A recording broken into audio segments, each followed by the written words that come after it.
So please help me welcome Donald. On my list of favorite things to do, this sort of thing is, well, it's not even on the list, but unfortunately for me, Dr. Tensmeyer mentioned that he didn't know how much Kathy knew about him, and if she knew more, she might not have asked him to speak. Unfortunately, she knows an awful lot about me. She's my sister, and I'm still here, so I'm not quite sure why. But before I get into my talk, for my own benefit mostly, it might change a little bit about what I say. Who here is patients? Okay, I was hoping to see some of the kids here raise their hands. Hopefully we have some parents of kids. I used to do this now and then at UCLA and speak to the medical school and address what I spoke, trying to teach the doctors as they came up through the program how to deal with pediatric patients, because they didn't necessarily, you know, kids sometimes can't express their feelings and tell you how they feel. I have a unique background.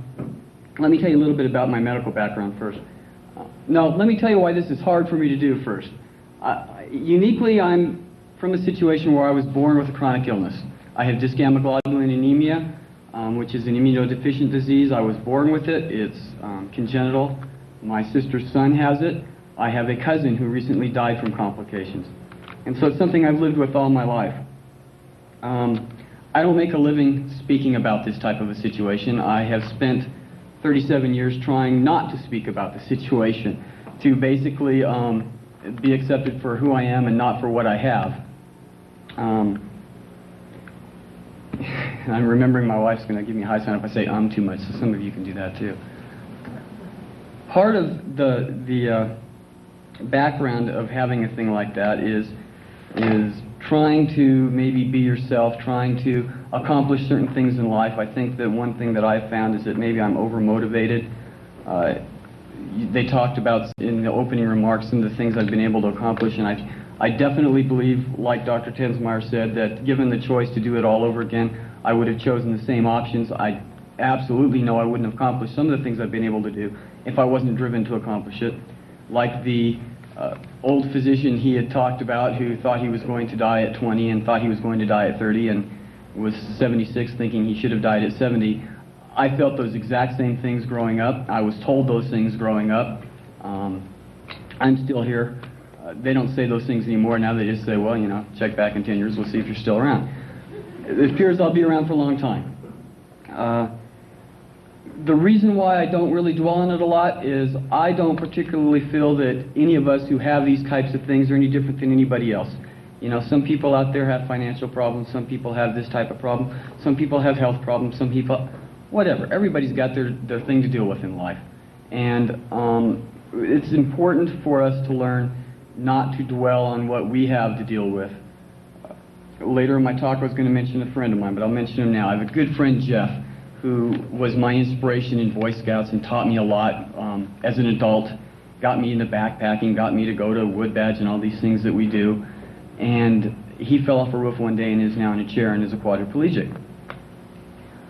That was the hardest thing for me to accept, because for me to be there, no problem. I've dealt with that all my life. To see this guy who's a big guy, football player, done all these things, he hadn't prepared himself in life for that. He's doing great now. He's changed. He's no longer in construction. Now he's a draftsman.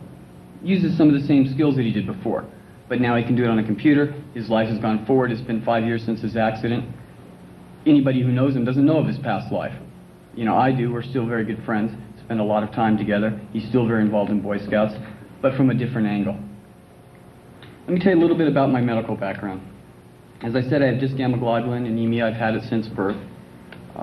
Many associated illnesses. Sometimes when you stand up and speak to people, it's easy for people to say, yeah, he can stand up and say he's done this, he's done that, but he's not sick. I don't like to dwell on the problems, but I guess it's important for you to know that they did exist. I was very sick most of my growing up years. I spent several months every year in the hospital. Was told numerous times, you know, the parents are called in, he's not going to make it through the night type of thing, with different various illnesses that come along when you have an immune deficient situation. I was told that I would never have children. I was told that I would probably never reach 21 when I was a child. When I was a teenager, I was told that I probably wouldn't reach 30 or 40. I was told as recently as 10 years ago that I probably wouldn't live 5 years. I still have various medical maladies going on as a result of the immunodeficiency problems. I have pancreatitis, which causes me some grief every now and then. It doesn't really have any long-term implications, but it's very painful at times, and so, you know, I tend to get medicated, and then I can talk forever when I'm doing that. I have sclerosing cholangitis, I have some skin problems, I have cryptosporidia, I have a variety of things going on, none of which are fatal, none of which really have terrible implications, all of which are inconvenient. And I guess that's the key to learning how to deal with any of these type of chronic illnesses, is if you really realize you just have one type of inconvenience that you've got to deal with that, you know, maybe somebody else doesn't have, but they've got their own inconveniences. Things that I've been able to do. Well, one thing that we were talking about with interfacing with your doctors, and we've talked about if you feel you have a better idea than your doctor. Yeah, I'm a big believer in working closely with the doctors. I don't go as often as I should. I'm a little more independent and obstinate than maybe some of my doctors would like. That probably runs in the family. I have learned to kind of take a close look at what I'm doing. But that's been good and it's been bad. One of the treatments that are used right now for cryptosporidia on how to control it, you can't cure it, but you can control it. I wrote the medical paper about it. You know, I discovered it basically through trial and error. I started giving myself aspirin on heavy doses because I had a cold, and I realized that that controlled all the symptoms. And I did it for several months and documented it and went into my GI doctor and said, look at this. And he looked at that and said, I think you've got something here. And so we changed naproxen and some other different similar drugs and did studies over a year, and was fortunate to be able to co-author the paper that now naproxen is used fairly commonly to control the effects of cryptosporidia. But that comes with being directly involved in what you have. You know, looking for things, looking for answers, not just sitting back and waiting for somebody to throw something at you. As far as accomplishments, and again, this goes back to, I don't think that, in my sister's notes, I stole a glance at her notes yesterday, and she had a thing that she was going to say, and she didn't say it, but I'll tell you what she's going to say anyway. Something about that people with chronic illnesses are among the best and the brightest and have the most opportunities and these things. Well, you know, I don't know that I believe that. I just think we're like everybody else. And I look at some of the, and writing them down maybe gives me an opportunity to review some things I've done, but I don't think it's any different than anybody else out there. And I don't know that I like standing up here at a thing and saying that it's special to have accomplished things, because I don't think it is. I think it's good to go out and accomplish things, but I think that we need to realize also that we're just like everybody else, and we can't expect to be treated differently, either on the good or the negative. But in order to help, and I aim this at the kids, I really aim this at the kids, because I know as a kid, I didn't think I was going to be there. And I'll have some stories to tell you a little bit later about what some kids have said to me. I'm 37 years old. I graduated from BYU in 1979. I graduated on time. You know, I got out of high school and graduated 4 years later, so it didn't take me an extreme amount of time. I am married. I've been married for 15 years, and contrary to popular medical belief 20 years ago, I have 5 children. I am currently Senior Vice President and co-owner of National Lighting Services. We are probably the largest lighting retrofit company getting close to in the United States right now. My father and I co-started this company 8 years ago, starved for 7.5 years, and are just now beginning to pay the bills with it. We are a multi-million-dollar company. We have 75 employees, and we're becoming nationwide. And so that's been kind of exciting. I was listed in 1992 in Who's Who of Rising Young Americans, and the 1993 Platinum edition of Who's Who Worldwide. I have an EMT license, which is an emergency medical technician, and I absolutely believe that I wanted to be a doctor. I think it comes with the guilt by association. I was around doctors all my life. I grew up in hospitals. I wanted to go to medical school until I got to my first chemistry class. But I kind of fulfilled that fantasy a little bit by volunteering a lot. I worked at the 1984 Summer Olympics, and that was the impetus to get my EMT license. And until 30 days ago, my license just lapsed. I haven't had time to renew it, but I've volunteered at Boy Scout camps and World Games for the Deaf, things like that, where I could use that medical experience. I'm also active in the American Red Cross. I've been a CPR instructor, first aid instructor, disaster duty officer. I opened the first shelter during the Whittier earthquake a few years ago in Los Angeles and ran that shelter for 2 weeks. I'm active in Boy Scouts. I've been to all the training up the kazoo you can go to, you name it, I've been to it. And I'm going to Philmont for the second time this summer for some additional training with my family. I'm very active in backpacking. I've got over 400 backpack miles. I'm into black powder rifle shooting and dressing up as a mountain man, you know, throwing tomahawks on the weekend. I'm active in my church and have had various leadership positions. So as I look at the things I've done, I don't really, I can't define that my medical problems over the years have really hindered me from doing anything. The next section I say is why these accomplishments are special. I don't think they are special. But I think that they are the things that I enjoy doing. And I think that the key is that if you have medical problems, if you've got whatever, you can't let it change your life. It might alter some things, and we'll talk about that, but you really can't let it control you. To give you some instances, you know, my sister really wanted me, I'm definitely glad I didn't do this after the comments about slideshows we had at the beginning of Dr. Tensmeyer's talk. She wanted me to bring slides, you know, and I felt very uncomfortable doing that. You know, here's the guy with disc gamma globulin hiking, and here's the guy with disc gamma globulin. I didn't want to do that. But some of the interesting things that we were able to do that was fun is we like to camp, obviously, as a family. I was on Hyper-Al for several years, and for those of you who don't know what Hyper-Al is, it's a mainline catheter in your chest. You know, a line comes out, you tape it to your chest. I hooked up and ran 3 liters a night of IV solution through an iMed pump every night for 3 years. Well, that does present some complications. You know, it presents some things you've got to work through. It doesn't have to change your lifestyle. It didn't mine. We went camping. I had the iMed pump. You know, we took it with us. I put it in the restroom to charge up during the day. Some kids came screaming out and told their mother there was a bomb in the restroom. Caused some havoc in the camp for a while because it did sort of look like a bomb to the uninitiated. Fortunately, one of the kids' mothers was a nurse and calmed everybody down. And my son thought that the IV pole was named Charlie and was just part of the family. That's something we did. One of our daughters, this is somewhat indelicate, was conceived when we were tight. I had IV lines running all night. You know, it's just part of life. You just get on with life. You learn to use several sets of extension tubing so you don't have to be as close to the pole. When you're getting 3 liters of IV fluid a night, you also learn not to be too far from a bathroom. But, you know, you learn to live life and do what you want to do. It doesn't have to stop you from doing what you want. Again, as I talked about, everyone has problems they have to struggle with. Some of the ways that you can get through some of those problems are, 1, not to dwell on them. You know, it's just something you have to do. 2, have a good support network. People like my sister who can help you with the finances. I'm lucky. I have a problem, I stick it in an envelope, I send it to her. I don't have any problems. It helps to have good friends and family. My wife reminded me of a story that, and it's interesting, perception can really change for a child. And let me jump ahead to this story about, I was speaking years ago, and I guess this experience is why I don't do this that much anymore. But I was speaking at a support group for patients who had immune deficiency problems.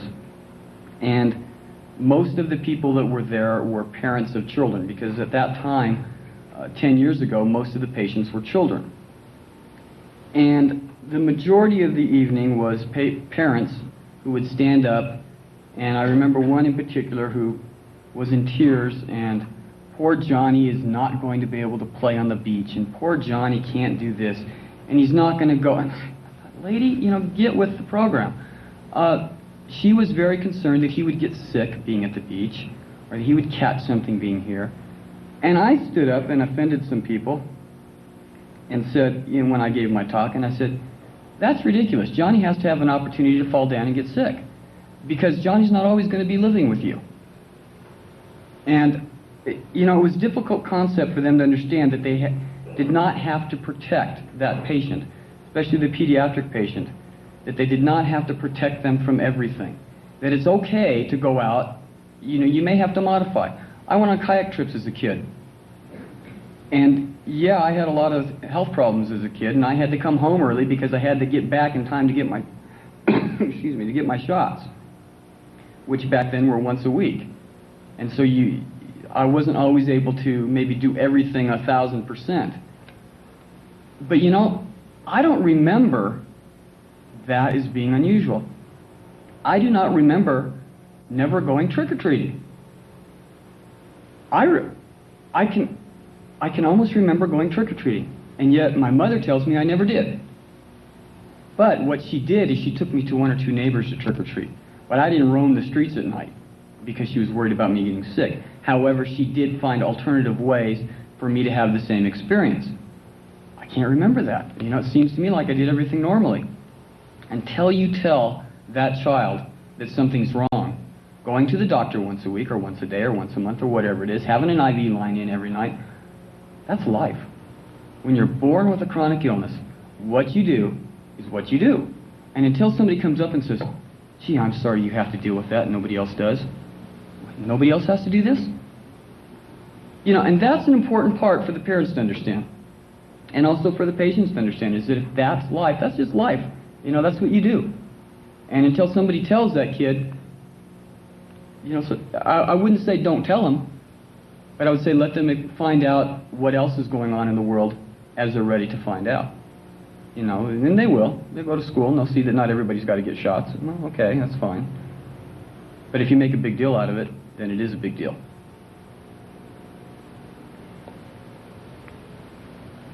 You know, if anybody wants to stop and ask questions too, I'm more than willing to let, especially the kids. I have this one boy who's now, I haven't heard from him in years. I imagine he's in his 20s now and on with life, who, whenever his mother would say, you can't do this, he'd be on the phone to me. Created some problems. Well, let's call Don and see what he says about this first. You know, because if he could do it when he was a kid, then you're going to let me do it, right? Well, so, you know, that kind of thing. And now that I'm getting older and have kids and I can kind of see both sides of the problem, it presents some problems. But if any of the kids in here who have questions want to ask them or come up and talk to me afterwards, you know, ask me if I was able to do this or if they should be able to do that or whatever, you know, I'll probably tell them yes and get some parents mad. But again, back to the support network. Family, how you treat the family members. It's very difficult on the family members. I'm sure my wife has a hard time dealing with me. My daughter gave me a card for Mother's Day. She found a card, Dear Father, you know, do I have to give you one on Father's Day now kind of card. But on the bottom she says, I love you even when you're ornery and you're sick. Because I guess when I'm sick I tend to be more ornery. Kind of goes with it, I would imagine. You know, when I don't feel well, my patience is probably not as high level as it should be. And my kids tend to feel the effects of that. My wife of 15 years tends to feel the effects of that. And so it's something you have to learn to deal with. The patients have to learn to realize that that happens, because I don't know it when it's going on. You know, I don't really realize, I just know that I'm ticked about something somebody did. I don't necessarily, doesn't enter my thought process that maybe I wouldn't be ticked if I felt better. You know, that doesn't happen. So the family needs to be aware that that probably goes on. It helps to have friends who are maybe aware of it. I remember birthday parties in the hospital when I was 17. And I had, in fact, this is a girl who introduced my wife and I. I vividly remember her hopping on my lap and putting her arm around me and giving me a kiss, and it was no big deal to my friends that we had the birthday party at UCLA. You know, and I look back and remember that, and at the time that was no big deal to me either. Now I look back and I think that's pretty, you know, neat situation. It helped get a teenager through some difficult times. An important thing to do, and I modified this a little bit, is to never, as a patient, admit to being unable to accomplish something. And I think the word doing something and accomplishing something are two different things. There's going to be things you can't do. You know, there may be physical things you can't do. If you're in a chair, you're not going to run a marathon, but you are going to be able to do a wheelchair marathon maybe if you want to. So there's going to be some modifications. You need to not be afraid to attempt. In fact, something I wrote down, don't be afraid to fail. There's absolutely nothing wrong with failing, but there's a lot wrong with not trying. there have been things in my life that I have not been able to do because of my health situation. I don't necessarily view that as a closed book yet, though. You know, there's still years ahead. I was not able to go on a mission, and as a 19-year-old LDS youth, that was a difficult thing, being at BYU when all my friends left, and coming back the next year and everyone was gone, because I was not able to go. If I had been born 15 years later, that probably would have changed. But in the 70s, when I was that age, if you had serious medical problems, it was much more difficult to go. Now, allowances are made, you go stateside, you do different things. That was difficult for me. For those of you who are familiar with the church, I've held church callings. I spent 6 years as a ward mission leader and a member and a counselor in the stake mission presidency. I didn't go full-time on a mission, but I put in a lot of time part-time. And the book is still not closed. I hope someday that Lisa and I, when things are said and done, have an opportunity to go. So I don't look at that as a closed chapter either. But at the time, as a 19-year-old, that was difficult to deal with. I really wanted to go in the Air Force. Big time when I was a kid. I wanted to fly. I wanted to be a pilot. There's no way I was going in the military. They wouldn't have me. Well, that opportunity did actually avail itself a few years ago, but at that point, economically, I couldn't do it. I met a guy who was a full colonel in the California National Guard, was in charge of the medical area. I had an EMT license. I had a college degree. He's going, boom, I've got an officer candidate who can fly a helicopter and can be in charge of all these EMTs who are typically not officer candidates and typically working for lawyers and people who had no concept of what an EMT does in the field. And he talked to a flight surgeon, and I was in if I wanted it. I would have been in and commissioned as a captain, and all I had to do was give him a year full-time. I could not economically give him a year at that time. But now I know that the opportunity is not gone because of my blood disease. There's other factors, economic factors, lifestyle factors, whatever, that have made that not a possibility. Although I just hired a guy who's a full colonel and just retired as number 2 at Edwards Air Force Base and tells me he's going to get me a check ride in a jet. So I'm kind of excited about that. But, you know, so things come along. Life changes and opportunities do come along. I remember as a kid wanting to go backpacking. I don't remember it real well. I have glimpses. I have very few memories prior to high school. And I don't know if it's all the fevers I had as a kid. I don't know if it's a defense mechanism. I'm not sure what it is. But I don't really remember being young that much. I do remember wanting to go on a backpack trip, and I remember packing my pack in my bedroom and staying there for 3 days in my room. That was about as close as I got at that age. But you know, I don't remember it as a bad thing.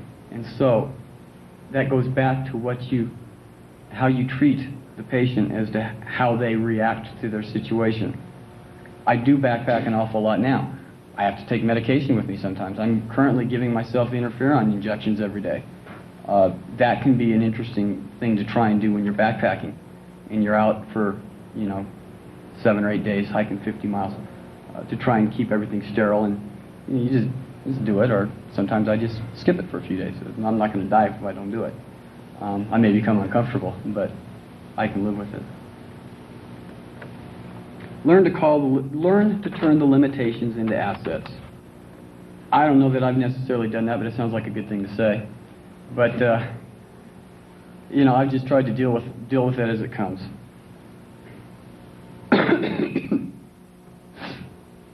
A little bit of a reality check. As I was talking, I've said accomplish anything you want to do and do whatever you want, and yet keep in mind that limitations will come up, that events will happen that are beyond your control. And if it's beyond your control, if things happen which are beyond your control, and they do happen, and they're beyond your control, don't sweat it. Don't let this person down the hall or whatever affect you. You have to affect yourself. And whether your bills or whether your problems are your medical bills, or whether they're how you feel that week, or how somebody treats you because of what you have, which in this day and age is becoming more and more of a reality, that can't affect you. That's beyond your control. You can't control what anyone else does. You can only control what you do. And again, sometimes, as I said, do what you want to accomplish, but modify it. I have 3 acres at home, and we have, things I've always wanted to have. I always wanted chickens, and I always wanted some animals, and we have pigs. Got 3 pigs. Well, pigs carry a lot of diseases that are real transferable to people, especially to people with immune deficiency problems. And my doctor had a little chat. He doesn't have chats with me, he has chats with my mother. And my mother and my wife tend to cause me more grief than my doctors, because the doctors know if they can't get through to me, they just call them. And my sister's been bothering me for weeks about a medical thing that some doctor told her I should be doing. And, but one of the things that has come up recently is I really shouldn't mess with the pigs. Okay, so my kids have to shovel out the pig pen now. That's fine with me. I don't have a problem with that. Okay, that's a modification I can make. I can deal with it. My son's not real happy about that, but, it can be nice. Still have the pigs. I didn't go out and shoot the pigs. I just said, Matthew, you do it now. So those are the kinds of things you have to think about. I was told I was supposed to stall for another 15 minutes, but we're getting close to the end of the scheduled time anyway, and I don't know if I've been able to really give you a lot of insights. I guess what I wanted to do more than anything was to show you that things can be accomplished, that you can be sick, you can be very sick, you can have serious problems. I'm fortunate that at this point in my life I don't have serious problems. I have problems, but nothing that's keeping me down. Could happen tomorrow. All of us are patients, whether we have a chronic illness or whether we're perfectly healthy today and find out we have cancer tomorrow, or whether we're perfectly healthy today and get mono and we're down for 3 weeks. We all have these types of things to deal with. Some of us have to deal with it on a more regular basis in our life. So hopefully maybe just the experiences that I've had, the fact that I've been able to go out and do some things despite what I have, rather than having sat at home and worried about it, might provide some, I don't want to use the word inspiration, but might provide something to help you get through some of the things that you have to deal with. Does anybody have any questions? Well, as I tried to point out in how you should treat people, I would think that, she asked, how did my parents, how they treated me growing up, affect me? Did it help round me out? Did it help make me what I am? Obviously, that's true of anybody. How you relate with your parents creates who you are. But yeah, I think a big effort was made not to make a big deal out of it as a kid. And when I was young, you have to realize what I have was diagnosed amongst the first types of immunodeficiency. Wasn't diagnosed until 1957. I was born in 1956. I started getting sick about 2 years old. It wasn't until I was 9 or 10 that they really knew what I had and how to treat it. And so she had a lot to deal with, a lot of sick times to deal with, and at the same time raise, my sister and try and not act like it was anything special. I think the fact that I don't remember anything unusual is probably a strong indication of how it was treated. I don't really remember it being a big deal. I remember not liking to go get my shots. I did not like that. But I don't remember it as being, I didn't dwell on it for, the whole week before I went. I went every week. May have started thinking about it an hour beforehand, but I don't remember anything all that highly unusual. And so, yeah, I think that how she treated me and how, both of my parents, how they treated me was very important. I don't know, what was it, 6 or 7 years ago, they told me that with the sclerosing cholangitis that I had, that there was a good shot, this is longer ago than that, it was probably close to 10 years, that 5 years, if things kept progressing as they were. Because 10 years ago, liver transplants were real rare. My attitude at that time was, in 5 years, liver transplants won't be a problem. That's kind of how I dealt with it. Well, it never really progressed. It's still there. And I guess if it were to click on today and start progressing and causing me grief, I'd have 5 years. But now liver transplants are pretty common. They may not, they're still a pretty critical thing to go through. Not an easy thing to deal with, but relatively common. And a lot of things have happened in the last 10 years. I've had doctors come in, no problem, we'll just roto-rooter those babies. It's no longer a problem like it was 10 years ago. you know, I survived long enough to where it's no longer a big deal. And I guess just having been able to, you know, you grow up around doctors and you start believing in miracles. When you're there all the time, you figure something will happen. And if it doesn't, well, I guess it's the thought that maybe you're not going to live to a ripe old age that has helped me do a lot of things younger than I might have otherwise done them. Because when I was a teenager, I didn't think I'd be 35. Now I'm 37, so I guess I passed that up. I really never expected to get that far. Now there are no limitations now. They no longer say that with this type of a disease you aren't going to live to be a certain age. That's not a situation anymore. There's just too much medical science going on and things are changing every day. My word, I could be cured in 3 or 4 years, and I try very hard not to think about that. Because the genetic things they're doing with immunodeficiencies right now, probably half of what's going on in the lab is being done with my blood. And if it's working in the lab, it could work on me. So, you know, I'm real up on volunteering my blood and whatever else they want to try and find solutions. Because if it works in me in the test tube, it's probably going to work in me in the body. But that could hapen. They could cure me in a couple of years. That was never, ever anything that ever entered my consciousness until the last year or so. And I really try and push it out now. Any others? A question that I didn't have a good answer for my wife, so maybe you can answer it. But what do you do with a 17-year-old that doesn't want to do what's necessary to control a disease? It's really difficult. Yeah. Along with that, which is worse? You kind of touched on this, and it gave me the thought. Is it worse to go rafting and hurt yourself in some serious way, or worse to have never done the rafting? What, just your opinions about it? I guess it depends on if somebody really wants to go rafting. You know, if that's something they really want to do, it's worse to not go. If it's, you know, just something they feel they got to be a thrill seeker and push the limits, well, then maybe that's something they shouldn't do. But if it's... I obviously have children. My oldest is a teenager. I would far rather have something than to be the parent of somebody who has something.